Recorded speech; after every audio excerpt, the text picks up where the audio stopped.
بسم اللہ الرحمن الرحیم نحمده ونصلی علی رسوله الکریم اما بعد فاعوذ باللہ من الشیطان الرجیم بسم اللہ الرحمن الرحیم الحج اشہر معلومات فمن فرض فیہن الحج فلا رفث ولا فسوق ولا جدال فی الحج وما تفعلوا من خیر یعلمه اللہ وتزودوا فإن خير الزاد التقوى واتقون يا أولي الألباب ليس عليكم جناح أن تبتغوا فضلا من ربكم فإذا أفضتم من عرفات فاذكروا الله عند المشعر الحرام واذكروه كما هداكم وإن كنتم من قبله لمن الضالين ثم أفيضوا من حيث أفاض الناس واستغفروا الله إن الله غفور رحيم صدق اللہ العلی العظیم۔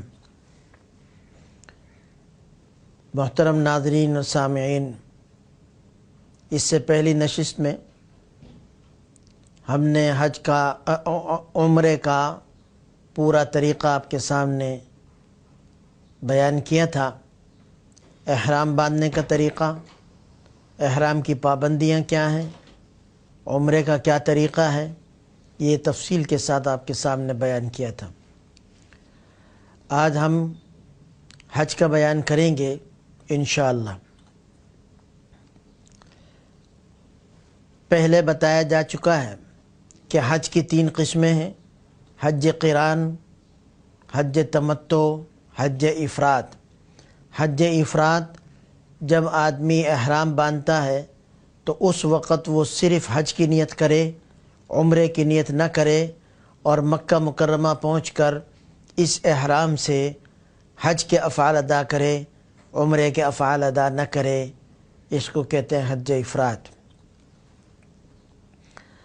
حج قران یہ ہے کہ آدمی جب احرام باندھے اور نیت کرے تو اس وقت حج اور عمرہ دونوں کی نیت کرے، مکہ مکرمہ پہنچ کر پہلے عمرے کے افعال ادا کرے، اور عمرے کے افعال ادا کرنے کے بعد اپنا احرام نہ کھولے، یعنی بال نہ کٹوائے۔ اس کا احرام بدستور بندھا رہے گا اور اسی احرام سے وہ حج کے افعال ادا کرے۔ یہ حج قران ہے۔ اور حج تمتع یہ ہے کہ جس وقت احرام باندھ رہا ہے، وہ احرام کی نیت کر رہا ہے، تو صرف عمرے کی نیت کرے، عمرے کا احرام باندھے اور مکہ مکرمہ پہنچ کر عمرے کے افعال ادا کرے، اور عمرے کے افعال ادا کرنے کے بعد بال کٹوا کر اپنا احرام کھول دے، اور 8 ذی الحجہ کو دوبارہ حج کا احرام باندھے اور اس احرام سے حج کے افعال ادا کرے۔ یہ حج تمتع ہے۔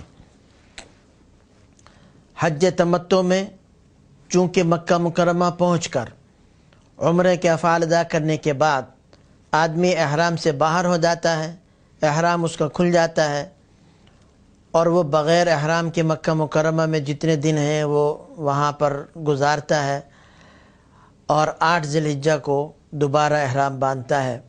جبکہ قران کرنے والا عمرے کے افعال ادا کرنے کے بعد احرام نہیں کھولے گا، اس کا احرام بندھا رہے گا، اور اس قران والے کے لیے عمرے کے افعال ادا کرنے کے بعد طواف قدوم سنت ہے۔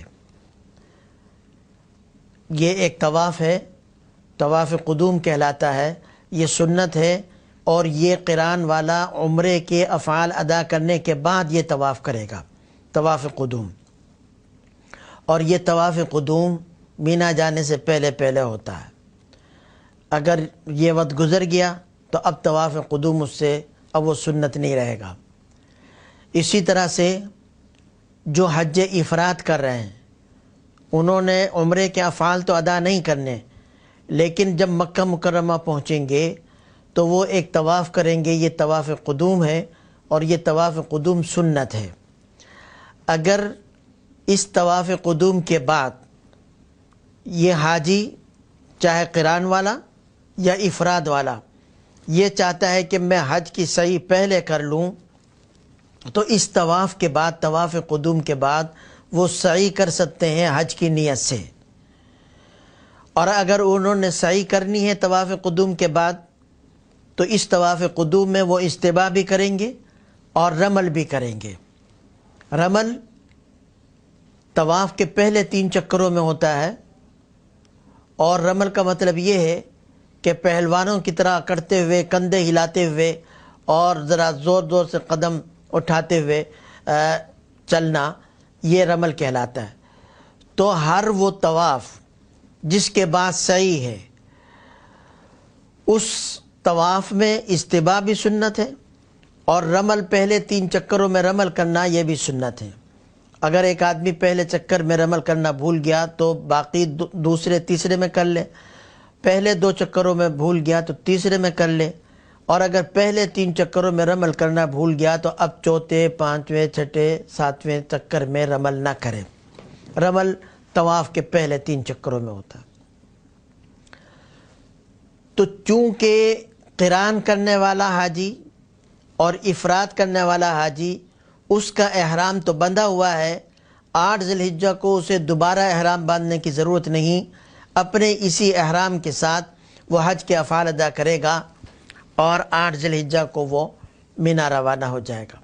البتہ وہ شخص جس نے حج تمتع کیا تو چونکہ عمرے کی ادائیگی کے بعد اس کا احرام کھل گیا، 8 ذی الحجہ کو وہ دوبارہ احرام باندھے گا۔ احرام باندھنے کا طریقہ وہی ہے جو پہلے بتایا کہ اپنی صفائی کر لے جسم کی، ناخن بڑے ہوئے تو ناخن کاٹ لے، مونچھیں بڑی ہوئی تو مونچھیں کاٹ لے، اگر ضرورت نہیں ہے تو اس کی ضرورت نہیں، اگر پہلے سے صحیح ہو، اور غسل کرے۔ غسل کرنے کے بعد 2 رکعت نماز نفل پڑھے، اور اس کے بعد حج کی نیت کرے، اور اس کے بعد پھر تلبیہ پڑھے۔ یہ حاجی جو اب عمرہ کرنے کے بعد مکہ مکرمہ میں ٹھہرا ہوا ہے، تو یہ شخص حدود حرم سے احرام باندھے گا، یعنی حدود حرم کے اندر ہی احرام باندھے گا اور نیت کرے گا۔ مسجد حرام سے باندھ لے تو سب سے افضل ہے، مسجد حرام میں موقع نہیں ہے تو اپنے کمرے سے، اپنے گھر سے، اپنی بلڈنگ سے احرام باندھ سکتا ہے اگر وہ حدود حرم میں ہے۔ خود مینا بھی حدود حرم میں ہے۔ اگر کوئی شخص مینا جانے سے پہلے احرام نہیں باندھ سکا اور وہ مینا پہنچ گیا تو زوال سے پہلے پہلے اس کو وہاں پہنچ کر احرام باندھ لینا چاہیے۔ ایک بات اور یاد رکھیے، یہ جو حج کی 3 قسمیں بیان کی ہیں، قران، تمتع اور افراد، یہ تینوں قسمیں یعنی ان میں سے کسی کی بھی نیت کر سکتا ہے وہ شخص جو میقات سے باہر رہتا ہے۔ میقات سے باہر رہتا ہے اور وہ حج کے لیے جا رہا ہے تو وہ حج قران بھی کر سکتا ہے، حج تمتع بھی کر سکتا ہے، حج افراد بھی کر سکتا ہے۔ البتہ جو میقات کے اندر رہتے ہیں وہ صرف حج افراد ہی کر سکتے ہیں۔ اسی طرح سے مکہ مکرمہ رہنے والے افراد وہ بھی افراد ہی کر سکتے ہیں، وہ قران اور تمتع نہیں کر سکتے۔ 8 ذی الحجہ کا دن یہاں سے حج کے دن شروع ہوتے ہیں، تو 8 ذی الحجہ کو مینا جانے سے پہلے اگر پہلے سے احرام بندھا ہوا ہے قارن اور مفرد کا تو وہ اپنے اسی احرام کے ساتھ، اور جس کا احرام کھل چکا پہلے یعنی تمتع کرنے والے کا، وہ 8 ذی الحجہ کو احرام باندھے گا۔ احرام باندھنے کا طریقہ وہی ہے، اور جب وہ نیت کر لے گا، تلبیہ پڑھے گا، تو احرام کی تمام وہ پابندیاں جو اس سے پہلے بتائی تھیں کہ خوشبو لگانا، ناخن کاٹنا، بال کاٹنا، اور میاں بیوی والے تعلقات قائم کرنا یا ان کی بات کرنا، مرد کے لیے سر اور چہرے کو چھپانا، عورت کے لیے چہرے کو چھپانا، خوشبو والی چیز استعمال کرنا، خوشبو استعمال کرنا، یہ ساری پابندیاں ان کے اوپر لاگو ہو جائیں گی جیسے ہی انہوں نے نیت کر لی۔ 8 ذی الحجہ کو مینا روانہ ہوں گے اور وہاں پر قیام کریں گے۔ مینا میں زوال سے پہلے پہلے پہنچنا سنت ہے، اور وہاں پر پہنچ کر ظہر، عصر، مغرب، عشاء اور اگلے دن کی فجر کی نماز پڑھیں گے 5 نمازیں۔ مینا کی کوئی خاص عبادت شریعت نے مقرر نہیں کی، بس وہاں پر ٹھہرنا ہے۔ البتہ چونکہ آدمی حج کی تیاری میں ہے، اگلے دن انہوں نے عرفات کے میدان میں جانا ہے، تو اپنے آپ کو عبادات میں مشغول رکھے۔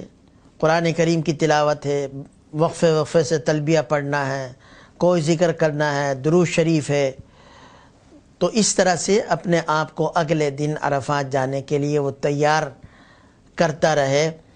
اس دن میں اگرچہ کوئی خاص عبادت تو شریعت نے متعین نہیں کی کہ یہ کرنا ہے یہ نہیں کرنا، لیکن اس وقت کو غفلت میں گزارنا، ادھر ادھر گھوم پھر کر کے گزارنا۔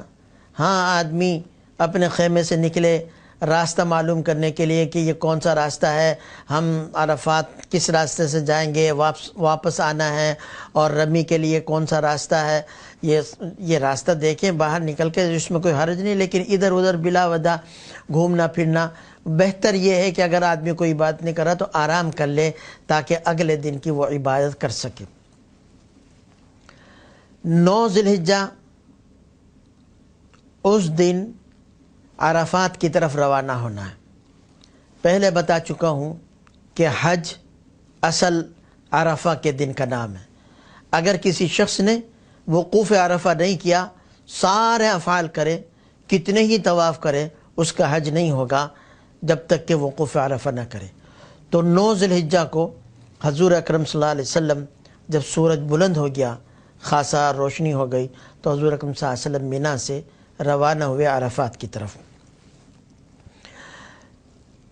مینا سے عرفات کا میدان تقریباً 6 میل ہے، کلومیٹر تو زیادہ بنتے ہیں، تو عرفات کی طرف روانہ ہو جائے۔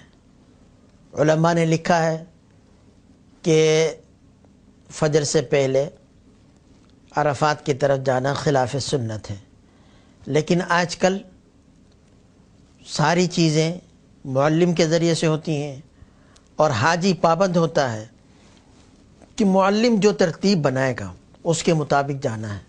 تو اس لیے اگر کوئی معلم رات کو لے جائے تو رات کو چلے جائیں، اس لیے کہ حاجی کے اپنے اختیار میں نہیں ہے، لیکن اصل سنت یہی ہے کہ فجر کے بعد جب سورج نکل آئے تو اس وقت مینا سے روانہ ہوں۔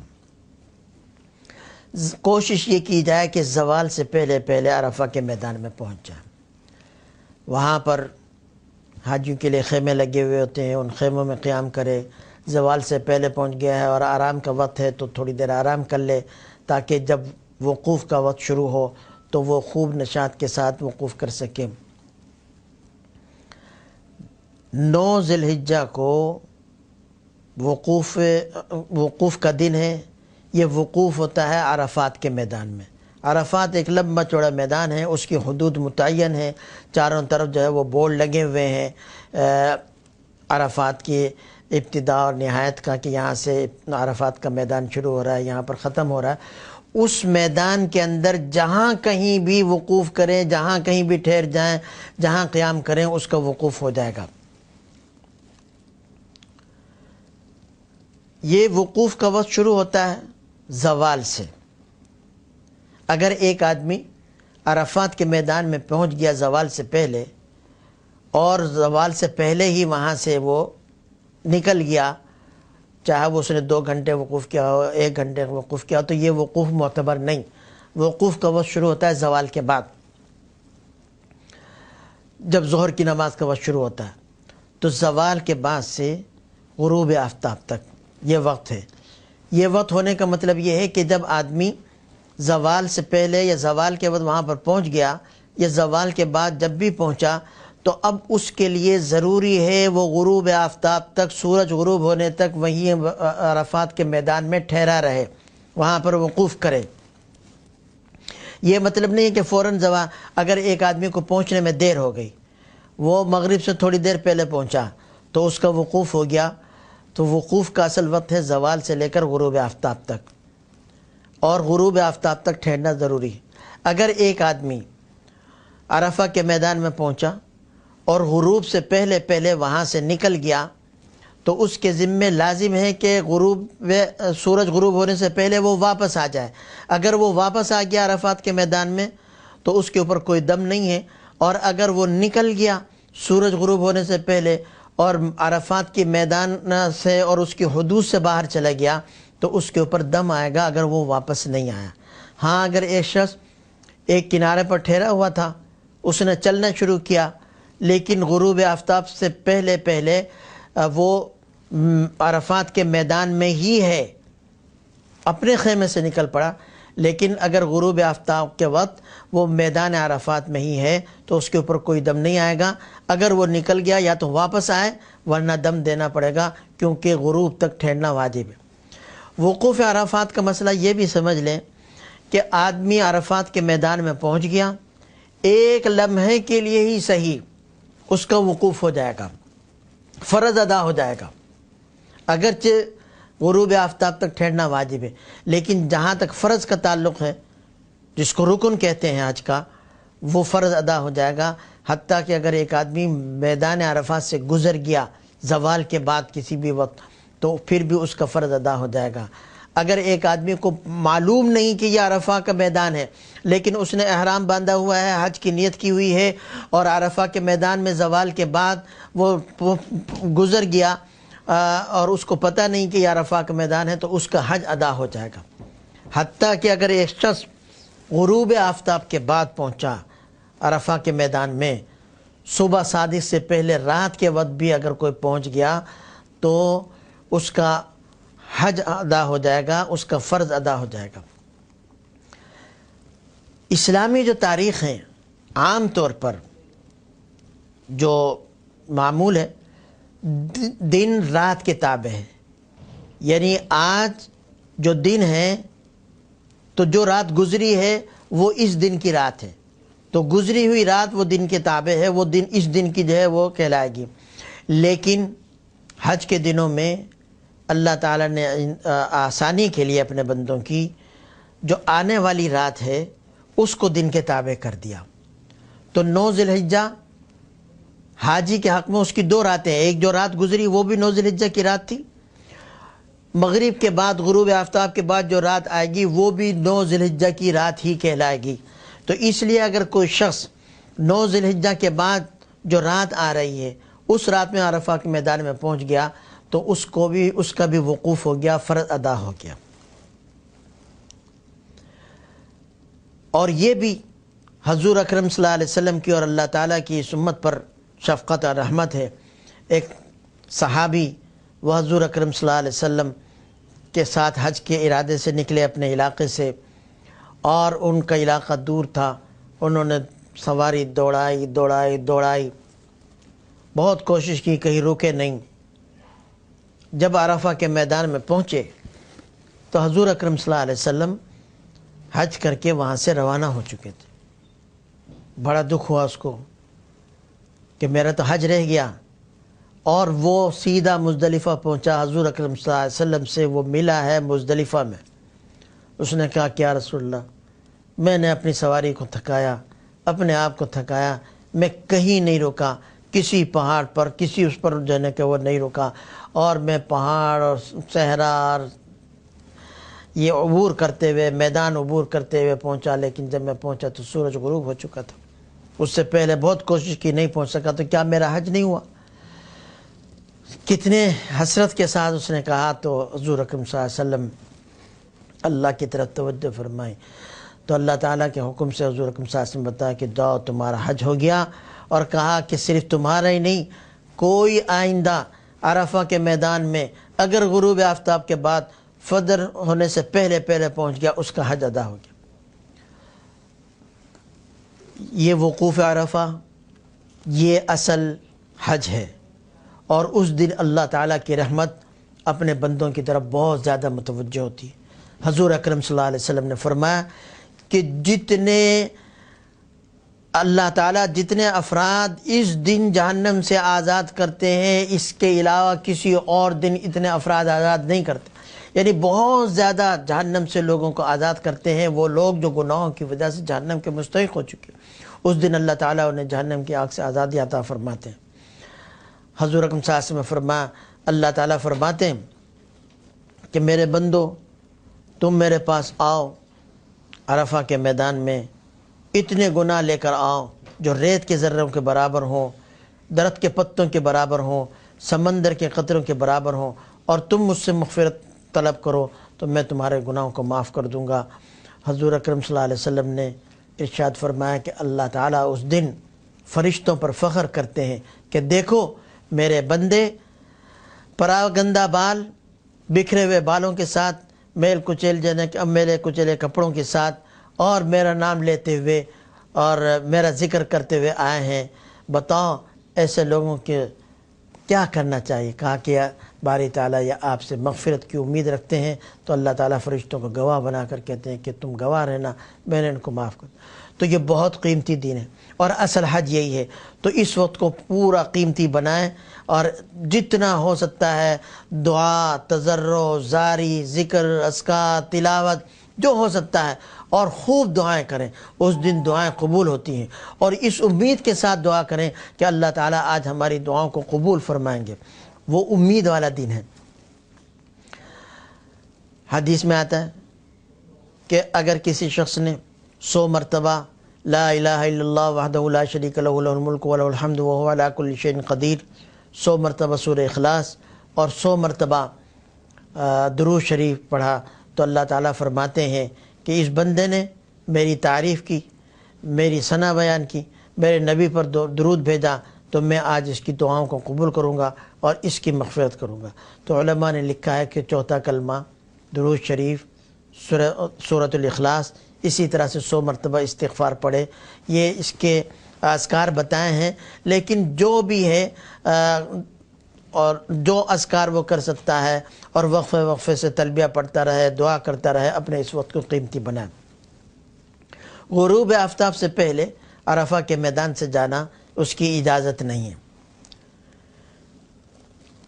عرفہ کے میدان میں ایک مسئلہ اور ہے، اور وہ ہے ظہر اور عصر کی نماز کو ایک ساتھ پڑھنا۔ اس کے لیے کچھ شرائط ہیں۔ ظہر عصر کی نماز کو ایک ساتھ پڑھنا، یعنی ظہر کے وقت میں ظہر کی نماز پڑھے پہلے، اور پھر اسی ظہر کے وقت میں عصر کی نماز پڑھے، کیونکہ حضور اکرم صلی اللہ علیہ وسلم نے ایسا کیا کہ ظہر کے میں آپ نے ظہر کی نماز پڑھی، پھر عصر کی نماز پڑھی، اور آپ نے اپنے آپ کو دعا کے لیے فارغ کر دیا۔ اور اس دن حضور اکرم صلی اللہ علیہ وسلم نے خطبہ بھی ارشاد فرمایا۔ لیکن ان دونوں نمازوں کو جمع کرنے کے لیے شرائط ہیں۔ ایک شرط تو یہ ہے کہ اس نے حج کا احرام باندھا ہوا ہو، حج کی نیت۔ دوسرا یہ ہے کہ عرفہ کا میدان ہو، اور تیسرا یہ ہے کہ ظہر کا وقت ہو اور اس میں پہلے ظہر کی نماز پڑھے پھر عصر کی نماز پڑھے۔ اور ایک شرط یہ ہے کہ حاکم وقت یا حاکم وقت کی طرف سے جو حج کا امام مقرر ہوتا ہے اس کے پیچھے نماز پڑھے۔ تو اس صورت میں تو حکومت کی طرف سے باقاعدہ امام مقرر ہوتا ہے، اور وہاں جو مسجد ہے مسجد نمرہ، اس میں امام خطبہ دیتا ہے اور پھر نماز پڑھاتا ہے وہ۔ تو جو شخص اس کے پیچھے نماز پڑھے گا اور وہ حاجی ہوگا تو وہ ظہر اور عصر کی نمازوں کو جمع کرے گا، ایک وقت میں پڑھے گا۔ اگر ایک آدمی نے حج کا احرام نہیں باندھا ہوا، جیسے بہت سارے لوگ پولیس والے ہوتے ہیں، معلم کے افراد ہوتے ہیں، کام کرنے والے لوگ ہوتے ہیں، انہوں نے حج کی نیت نہیں کی ہوتی، تو وہ ظہر کی نماز کو ظہر کے وقت میں، عصر کی نماز کو عصر کے وقت میں پڑھیں گے۔ اسی طرح سے اگر ایک حاجی اپنے خیمے سے روانہ ہوا، نماز ظہر کا وقت ہو گیا، اور راستے میں وہ نماز پڑھنا چاہتا ہے، ابھی عرفہ کا میدان نہیں آیا، تو اگر اس نے وہاں ظہر کی نماز پڑھی تو وہ صرف ظہر کی نماز پڑھے گا، عصر کی نماز کو پھر وہ اپنے وقت میں پڑھے گا۔ اسی طرح سے اگر ایک شخص اپنے خیمے میں نماز پڑھ رہا ہے، چاہے انفرادی یا کسی امام کے پیچھے، لیکن امام حج کے پیچھے نہیں پڑھ رہا، تو وہ بھی ظہر کو ظہر کے وقت میں اور عصر کو عصر کے وقت میں پڑھے گا۔ جب سورج غروب ہو جائے تو اب حاجی کو چاہیے کہ وہ عرفہ کے میدان سے روانہ ہو جائے۔ اب غروب آفتاب کے بعد تاخیر کرنا یہ صحیح نہیں ہے، اچھا نہیں ہے۔ جتنا جلدی ہو جائے وہاں سے نکلنا چاہیے اور وہ مزدلفہ کی طرف روانہ ہو جائے۔ مزدلفہ بھی ایک میدان ہے جو عرفات اور مینا کے درمیان ایک میدان ہے، اس کا نام ہے مزدلفہ۔ اس کی بھی حدود متعین ہے، مینا، مزدلفہ، عرفات، یہ سب میدان ہیں اور ہر ایک کی حدود متعین ہیں. اسی حدود کے اندر کے علاقے کو منا کہتے ہیں. مزدلفہ کی اپنی حدود متعین ہے، عرفات کی اپنی حدود متعین ہے. غروب آفتاب کے بعد عام دنوں میں تو حکم یہ ہے کہ مغرب کی نماز کو مؤخر نہ کرے، جلدی پڑھے. تاخیر کرنا یہ مکروہ ہے، لیکن اس دن حکم یہ ہے کہ غروب آفتاب کے بعد عرفہ کے میدان میں وہ نماز مغرب کی نہ پڑھے، بلکہ مغرب کی نماز کو مؤخر کرے عشاء کے وقت تک. اور مزدلفہ میں پہنچنے کے بعد عشاء کے وقت میں پہلے مغرب کی نماز پڑھے اور پھر عشاء کی نماز پڑھے. اگر ایک آدمی راستے میں نماز پڑھتا ہے یا عرفہ کے میدان میں نماز پڑھتا ہے مغرب کی، تو جب وہ مزدلفہ کے میدان میں پہنچے گا تو اس کو مغرب کی نماز دوبارہ پڑھنی ہوگی اور پھر اس کے بعد عشاء کی نماز پڑھے. اسی طرح سے اگر کوئی شخص جلدی مزدلفہ کے میدان میں پہنچ گیا اور ابھی عشاء کا وقت داخل نہیں ہوا تو وہ انتظار کرے گا اور عشاء کی نماز کے وقت داخل ہونے کا. جب عشاء کی نماز کے وقت داخل ہو جائے تو پہلے مغرب کی نماز پڑھے گا اور پھر عشاء کی نماز پڑھے گا. یہ بھی حاجی کے لیے ہے اور یہاں دونوں نمازیں جمع کریں گے. اس میں امام حج کا ہونا ضروری نہیں ہے. آدمی انفرادی طور پر پڑھے تو پھر بھی مغرب اور عشاء کو ایک ساتھ جمع کرے گا، اور اگر جماعت کے ساتھ نماز پڑھ رہا ہے چاہے وہ امام حج ہو یا کوئی اور امام ہو تو اس صورت میں بھی وہ مغرب اور عشاء کی نماز. ہاں اگر ایک شخص مزدلفہ جا رہا ہے اور راستے میں اتنا ازدحام بھیڑ ہے، پہنچنا اس کے لیے مشکل ہو گیا اور ڈر ہے کہ عشاء کی نماز کا وقت بھی ختم ہو جائے گا، تو اب ایسے شخص کے لیے اجازت ہے کہ وہ راستے میں ہی نماز کے فوت ہونے کے ڈر سے پہلے مغرب اور پھر عشاء کی نماز پڑھ لے.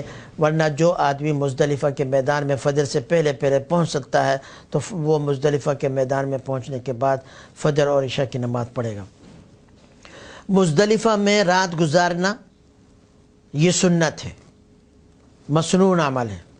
حضور اکرم صلی اللہ علیہ وسلم جب مزدلفہ پہنچے تو حضور اکرم صلی اللہ علیہ وسلم نے اس امت کی آسانی کے لیے یہ کیا کہ آپ نے مغرب کی نماز پڑھی، عشاء کی نماز پڑھی اور پھر آپ آرام کرنے کے لیے لیٹ گئے اور ساری رات آرام کیا. آپ نے تہجد کے لیے بھی نہیں اٹھے، اور جیسے ہی فجر کی نماز کا وقت داخل ہوا تو آپ نے اول وقت میں فجر کی نماز پڑھی. حاجی حضور اکرم صلی اللہ علیہ وسلم کی اقتداء کرتے ہوئے کرے، لیکن خود حضور اکرم صلی اللہ علیہ وسلم نے اس رات کی فضیلت بیان کی. آپ کا عمل تو یہ رہا، اور یہ عمل آسانی کے لیے تھا کہ سارے دن وقوف کیا ہے عرفہ 9 ذی الحجہ کو عرفہ کے میدان میں، اور اگلا دن جو آ رہا ہے اس میں حاجی نے بہت سارے کام کرنے ہیں. رمی ہے، قربانی ہے، حلق ہے، پھر طواف زیارت ہے، یہ بہت سارے کام کرنے ہیں. 10 ذی الحجہ کا دن بہت مصروف دن ہوتا ہے، تو اس لیے حضور اکرم صلی اللہ علیہ وسلم امت کی آسانی کے لیے آرام فرمایا اور عملاً یہ بتا دیا کہ اس رات آرام کریں. لیکن اگر کوئی آدمی اس رات عبادت کرتا ہے تو عبادت کرنا منع نہیں ہے، کیونکہ حضور اکرم صلی اللہ علیہ وسلم نے اس رات کی فضائل بیان فرمایا ہے خود اپنے ارشاد مبارک سے. تو اس رات اگر کوئی آدمی عبادت کرتا ہے پھر بھی صحیح ہے، سو جاتا ہے پھر بھی صحیح ہے، رات کو اٹھ کر تہجد پڑھتا ہے تو اس میں بھی کوئی حرج نہیں ہے.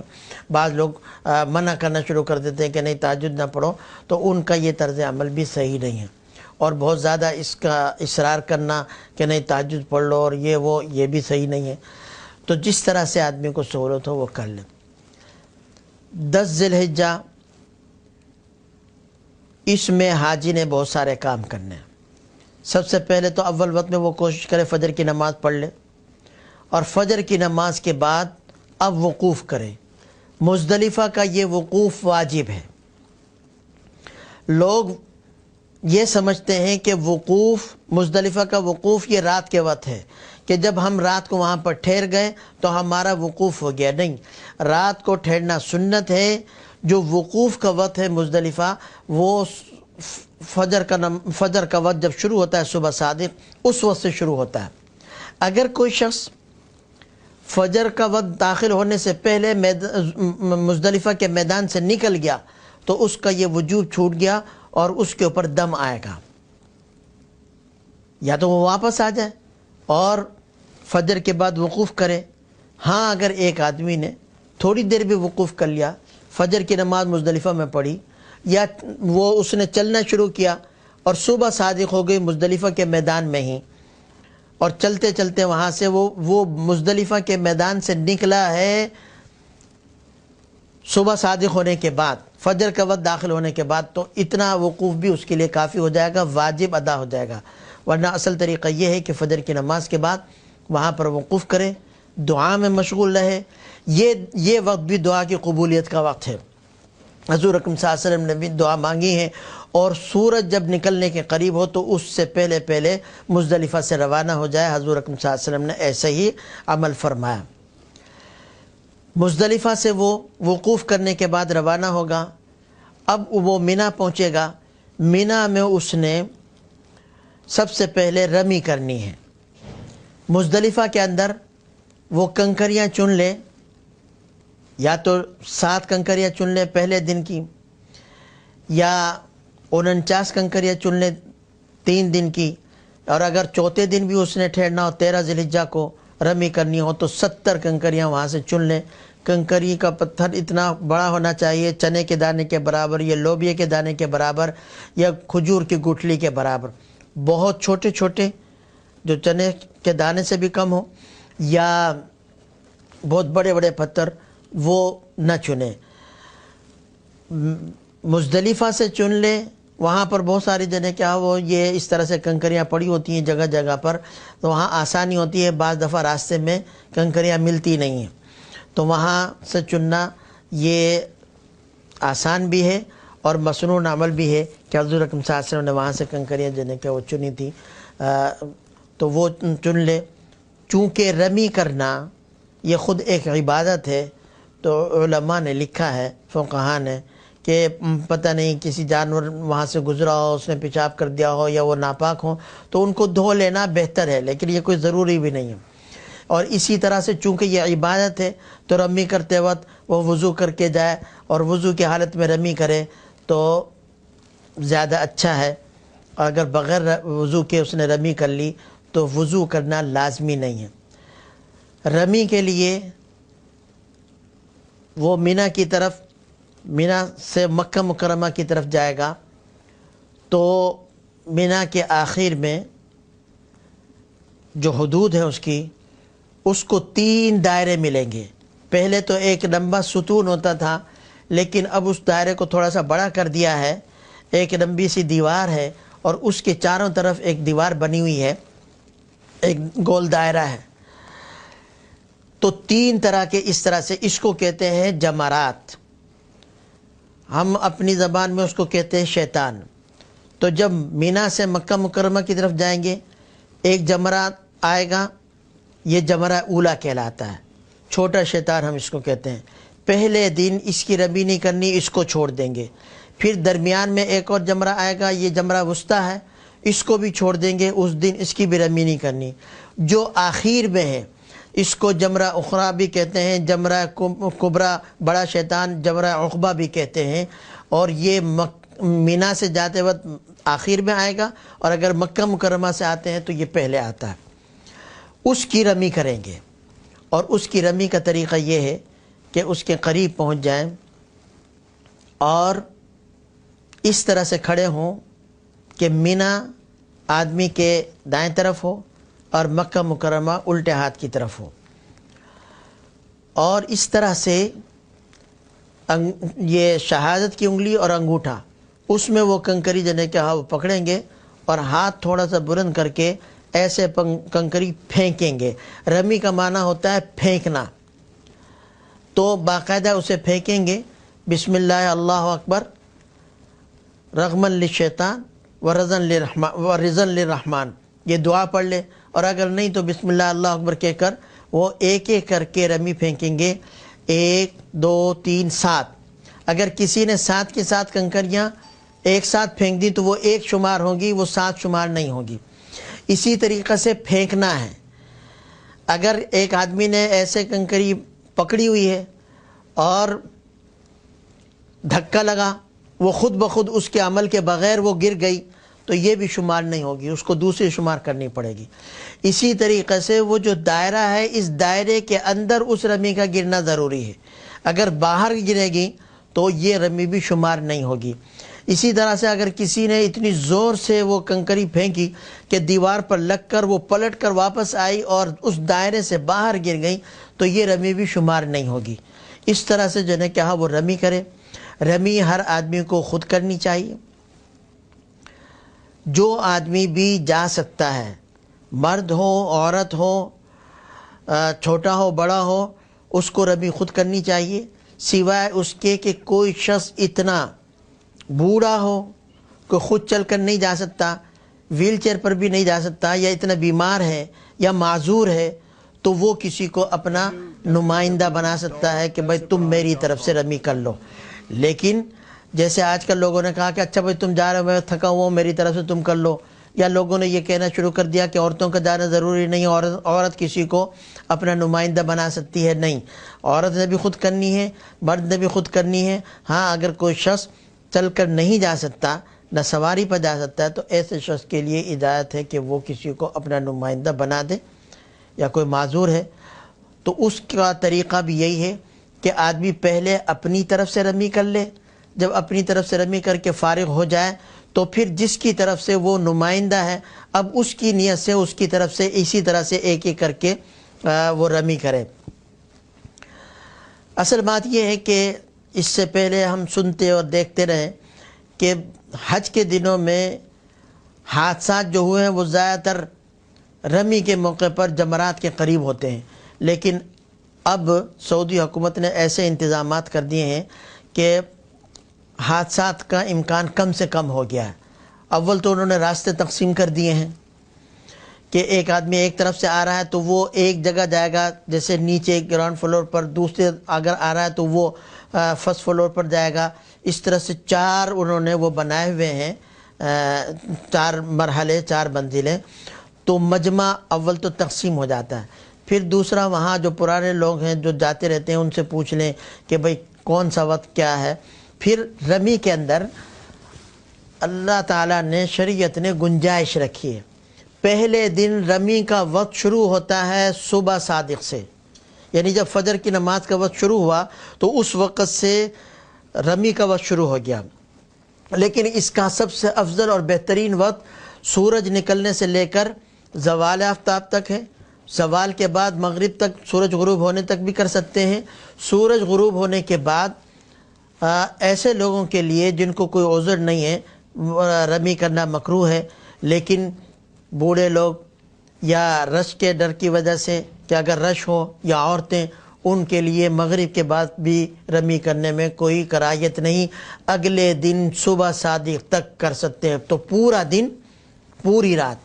مسائل وہاں پر مسئلہ وہاں پیدا ہوتا ہے کہ سارے لوگ ایک دم سے جو ہے نا وہ رمی کرنا چاہتے ہیں، تو بعض اوقات ایسے ہوتے اس میں رش ہوتا ہے، اسی میں پھر آدمی پھنس جاتا ہے۔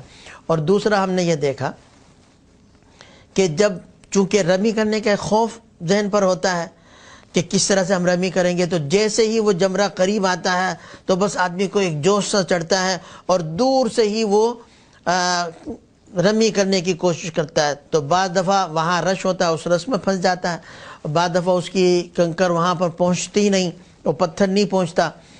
تو تھوڑا سا جو ہم نے جو دیکھا ہے تو الٹے ہاتھ کی طرف چلے اور تھوڑا سا آگے سے وہاں سے آئے تو آدمی بہت قریب جا کر آرام سے رمی کر لیتا ہے۔ تو یہ رمی کا طریقہ ہے اور یہ رمی کا وقت ہے۔ اگر کسی شخص نے 10 ذی الحجہ کی صبح صادق سے پہلے کی، یعنی رات کو وہ جلدی پہنچ گیا وہاں پر اور اس نے رمی کر لی، جیسے کچھ لوگ کرتے ہیں، تو اس کو رمی دوبارہ کرنی پڑے گی، ورنہ دم دینا ہوگا۔ اسی طرح سے پورے دن اور پوری رات وہ رمی نہیں کر سکا اور اگلے دن اس نے رمی کی صبح صادق کے بعد، تو اس پر بھی اس کو دم دینا پڑے گا۔ تو یہ پہلے دن رمی کا وقت ہے۔ رمی کے بعد وہ قربانی کرے گا، قربانی کے بعد پھر اب بال کٹوائے گا۔ جب تک قربانی نہ ہو جائے تو بال کٹوانا اس کے لیے درست نہیں، جائز نہیں ہے۔ اگر اس نے بال کٹوا لیے قربانی سے پہلے تو اس کو بھی دم دینا پڑے گا۔ جب اس نے قربانی کے بعد بال کٹوا لیے، بال کٹوانا یا تو حلق کروائے گا، اور اگر بال بڑے ہوں تو وہ چھوٹے کروا لے گا اگر ایک پور سے بڑے ہوں، ورنہ وہ حلق ہی کروائے گا۔ جب بال کٹ گئے اس کا احرام کھل گیا اور احرام کی ساری پابندیاں ختم ہو گئیں، ایک پابندی اب بھی باقی ہے۔ اگر میاں بیوی ایک ساتھ حج کر رہے ہیں تو حلق کرانے کے بعد، احرام کھلنے کے بعد میاں بیوی ایک دوسرے کے لیے حلال نہیں ہوں گے جب تک کہ وہ طواف زیارت نہ کر لے۔ یہ پابندی جو احرام کی تھی وہ اب بھی برقرار ہے۔ اس کے علاوہ خوشبو لگانا، کپڑے پہننا، یہ ساری پابندیاں ختم ہو جائیں گی۔ اس کے بعد اس نے طواف زیارت کرنا ہے۔ طواف زیارت یہ فرض ہے۔ طواف زیارت کا وقت 10 ذی الحجہ کی صبح صادق سے شروع ہوتا ہے۔ 10 ذی الحجہ، 11، 12 دن میں، رات کو کسی بھی وقت وہ کر سکتا ہے۔ 12 ذی الحجہ کے غروب آفتاب سے پہلے 10 ذی الحجہ کی صبح صادق سے لے کر 12 ذی الحجہ کے غروب آفتاب تک یہ طواف زیارت کا وقت ہے۔ صبح کرے، دن میں کرے، رات کو کرے، اس کو یہ کرنا ہے۔ اور پہلے بتا چکا ہوں کہ طواف زیارت یہ فرض ہے اور اس کا کوئی بدل نہیں ہے، اس نے کرنا ہی کرنا ہے۔ اگر ایک آدمی طواف زیارت نہیں کر سکا 12 ذی الحجہ کو، 12 ذی الحجہ گزر گئی تو اب بھی اس کو کرنا ہے۔ حتیٰ کہ اگر ایک آدمی اپنے گھر آ گیا تو اس کے ذمہ لازم ہے کہ وہ کسی بھی طرح سے دوبارہ عمرے کی نیت سے جب ویزا کھل جائے وہ جائے اور وہاں جا کر کے طواف زیارت کرے۔ جب تک طواف زیارت نہیں کرے گا اس کا حج بھی نامکمل ہے اور میاں بیوی ایک دوسرے کے لیے حلال نہیں ہوں گے، چاہے کئی سال ہی گزر جائیں۔ طواف زیارت ہر حال میں کرنا ہی کرنا ہے، اس کا کوئی بدل نہیں ہے۔ وقت گزر گیا تو بعد میں کرے، اور بعد میں کرنے کی وجہ سے اس کو ایک دم دینا پڑے گا۔ ہاں اگر عورت وہ عذر سے ہے، ان دنوں میں وہ پاک نہیں ہے، کیونکہ طواف کے لیے، طواف ایک تو مسجد حرام کے اندر ہوتا ہے، بیت اللہ کے باہر، مسجد حرام سے باہر طواف نہیں ہوتا، تو مسجد میں داخل ہونا اس کے لیے منع ہے، اور خود طواف اس کے لیے طہارت اور پاکی شرط ہے، اس کے بغیر طواف نہیں ہو سکتا۔ تو یہ عورت چونکہ عذر سے ہے، یہ پاک نہیں ہے، تو یہ اپنے طواف کو مؤخر کرے گی، اور اس عذر کی وجہ سے جو طواف مؤخر ہوا تو اس پر کوئی دم نہیں ہے، کیونکہ یہ اس نے جان بوجھ کر نہیں کیا، یہ اللہ کی طرف سے ایک پابندی ہے۔ جب وہ پاک ہوگی تو اپنا وہ طواف کر لے، طواف زیارت، لیکن طواف اس نے بھی ہر حال میں کرنا ہے، طواف کے بغیر وہ واپس نہیں آئے گی۔ یہ طواف زیارت کا، تو طواف زیارت یہ فرض ہے اور یہ اس کا وقت ہے۔ طواف زیارت اگر 10 ذی الحجہ کو کیا ہے تو آدمی کو چاہیے کہ بس طواف زیارت کرنے کے بعد مینا واپس آئے۔ حضور اکرم صلی اللہ علیہ وسلم نے 10 ذی الحجہ کو رمی کی، قربانی کی، بال کٹوائے، آپ مکہ مکرمہ تشریف لے گئے، طواف زیارت کیا اور ظہر کی نماز سے پہلے واپس آ گئے۔ روایات میں اختلاف ہے، بعض روایتوں سے پتہ چلتا ہے آپ نے ظہر کی نماز مکہ مکرمہ میں پڑھی، بعض روایت سے یہ پتہ چلتا ہے کہ نہیں، آپ نے ظہر کی نماز کا بھی انتظار نہیں کیا، مکہ مکرمہ واپس آئے، تو مکہ مکرمہ مینا واپس آئے، تو مینا واپس آنا چاہیے، مینا میں ہی وقت گزارنا چاہیے۔ لیکن رات بغیر کسی عذر کے مینا سے باہر گزارنا یہ مکروہ ہے، تو رات تو کم از کم مینا میں ہی گزارنی چاہیے۔ ہاں اگر ایک آدمی رات کے وقت نکلا مینا سے، طواف زیارت کے لیے گیا اور پوری رات اس کو طواف زیارت اور آنے جانے میں گزر گئی تو اس کے اوپر کوئی حرج نہیں ہے، کوئی کراہیت بھی نہیں ہے۔ طواف زیارت ہو گیا، اب اس کے بعد یہ مینا میں قیام کرے گا، اور 11 اور 12 ذی الحجہ کو اس نے رمی کرنی ہے۔ 10 ذی الحجہ کو صرف ایک جمرات کی رمی تھی، بڑے والے شیطان کی۔ 11 اور 12 کو تینوں جمرات کی رمی ہوگی، اور اس کی ترتیب یہ ہے کہ جو پہلے مینا سے جاتے وقت جو پہلے جمرہ آئے گا، جس کو چھوٹا شیطان کہتے ہیں، اس کی جو ہے نا وہ رمی کرے گا، اسی طرح سے 7 رمی کرے گا۔ طریقہ وہی ہے کہ اس طرح سے ایک ایک رمی پکڑ کر وہ پھینکے گا اور بسم اللہ اللہ اکبر کہے گا۔ اس کے بعد دوسرے جمرہ پر آئے گا، جمرہ وسطیٰ، درمیانے شیطان، اور اس میں بھی 7 کنکریاں مارے گا، اور جمرہ عقبہ تیسری، تو 7 اس نے 21 رمی کرنی ہے، 21 کنکریاں مارنی ہے، ہر شیطان کو 7۔ اور طریقہ وہی ہے اور وہی شرائط ہے جو اس سے پہلے بیان کی۔ ایک اصول یہاں پر یاد رکھیں کہ وہ رمی جس کے بعد رمی نہیں ہے تو اس رمی کے بعد دعا مسنون نہیں ہے۔ جیسے پہلے دن 10 ذی الحجہ کو آخری شیطان کی بڑے شیطان کی رمی ہوتی ہے تو چونکہ اس کے بعد رمی نہیں ہے تو وہاں دعا نہیں کرے گا، دعا کے لیے نہیں ٹھہرے گا، اور جس رمی کے بعد رمی ہے تو وہاں ٹھہر کر دعا کرنا سنت ہے، مسنون ہے، اور یہ بھی دعا کی قبولیت کی جگہ ہے۔ تو پہلے جمرہ کی رمی کرے، ایک طرف ہٹ کر دعا کرے قبلہ رخ ہو کر، اس کے بعد دوسرے جمرے کی رمی کرے، وہاں پر بھی دعا کرے، تیسرے جمرے کی رمی کے بعد دعا نہیں ہے۔ 11 اور 12 ذی الحجہ کو رمی کا وقت شروع ہوتا ہے زوال سے۔ زوال سے پہلے اگر کسی نے رمی کی تو اس کو دوبارہ رمی کرنی ہوگی۔ زوال سے لے کر پورا دن اور رات صبح صادق تک، میں نے بتایا کہ یہ جو حج کے 5 دن ہیں اس میں آنے والی رات دن کے تابع ہے، جبکہ عام دنوں میں دن تابع ہوتا ہے رات کے۔ تو اس لیے 11 ذی الحجہ کے بعد جو رات آئے گی وہ بھی 11 ذی الحجہ کی رات کہلائے گی۔ اگر کوئی آدمی دن میں رمی نہیں کر سکا تو وہ رات کو رمی کر لے صبح صادق سے پہلے۔ ہاں اگر صبح صادق تک بھی رمی نہیں کر سکا، رمی کا وقت نکل گیا، اس پر دم آئے گا۔ اسی طرح سے 12 ذی الحجہ کو 12 ذی الحجہ کی رمی کر لی۔ اب حاجی کو اختیار ہے، چاہے تو وہاں پر ٹھہرے اور 13 ذی الحجہ کی رمی کر کے آئے۔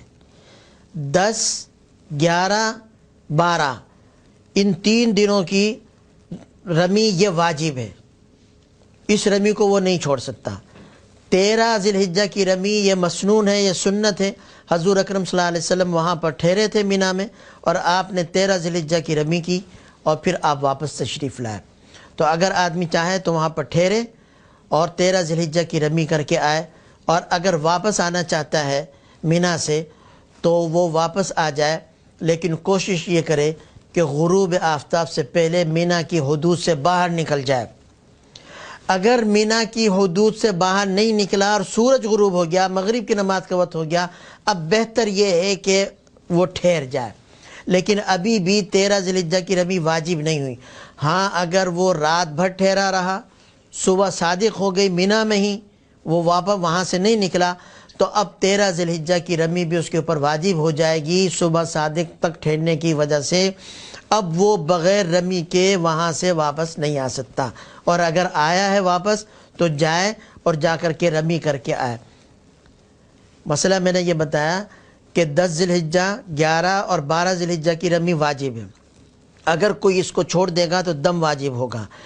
12 ذی الحجہ کی رمی کرنے کے بعد سورج غروب ہونے سے پہلے وہ واپس آ جائے، مینا سے باہر نکل جائے، اور اگر نہیں نکلا تو اب بہتر ہے کہ ٹھہر جائے، لیکن رمی واجب نہیں۔ لیکن 13 ذی الحجہ کی اگر صبح صادق ہو گئی مینا میں ہی تو اب 13 ذی الحجہ کی رمی بھی اس کے اوپر واجب ہو جائے گی۔ آپ نے رمی کر لی 13 ذی الحجہ کی یا 12 ذی الحجہ کی، آپ کا حج مکمل ہو گیا۔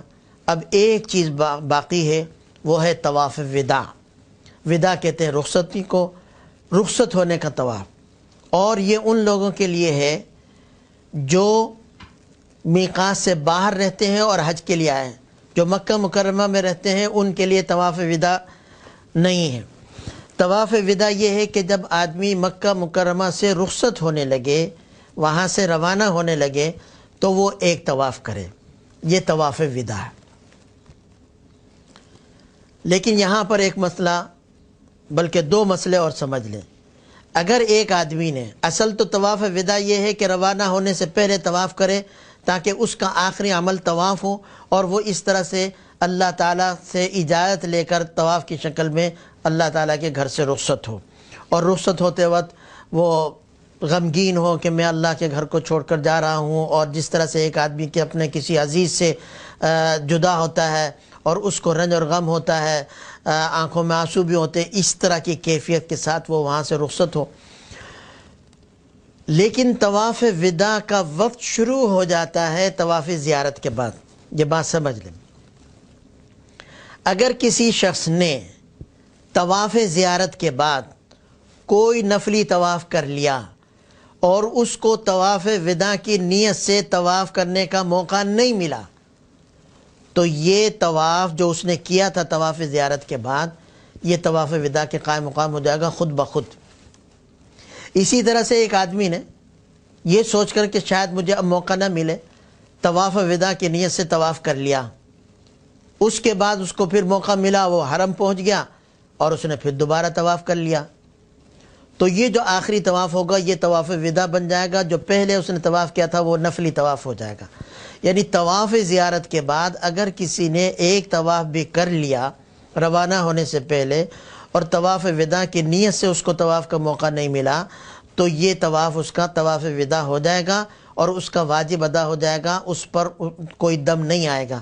اور اگر طواف زیارت کے بعد وہ کوئی طواف نہیں کر سکا، واپس آ گیا، تو اس کا ایک واجب چھوٹ گیا، اور واجب کے چھوٹنے کی وجہ سے دم آتا ہے۔ اسی طرح سے اگر ایک عورت طواف زیارت کے بعد عذر سے ہو گئی، طواف زیارت اس نے کر لیا لیکن اب اس کو عذر شروع ہو گیا اور اس کی ناپاکی کے دن شروع ہو گئے، تو اس سے طواف وداع ساقط ہو جائے گا۔ اگر مکہ سے روانگی سے پہلے وہ پاک نہیں ہوئی تو طواف وداع اب اس سے خود بخود ختم ہو جائے گا اور اس کے اوپر کوئی دم بھی نہیں ہے، بغیر طواف وداع کیے وہ واپس آ سکتی ہے۔ ایک مسئلہ اور یہ سمجھ لیں کہ بعض لوگ یہ سمجھتے ہیں کہ جب طواف وداع کر لیا تو اب وہ حرم بھی نہیں جا سکتے، نہیں، اس کے بعد آپ جا سکتے ہیں، نماز پڑھیں اور بیت اللہ میں جائیں، مسجد حرام میں جائیں، پابندی نہیں ہے۔ یہ ہے حج کا بیان۔ اللہ تعالی ہم سب کے حج کو قبول فرمائے۔ وآخر دعوانا الحمدللہ رب العالمین۔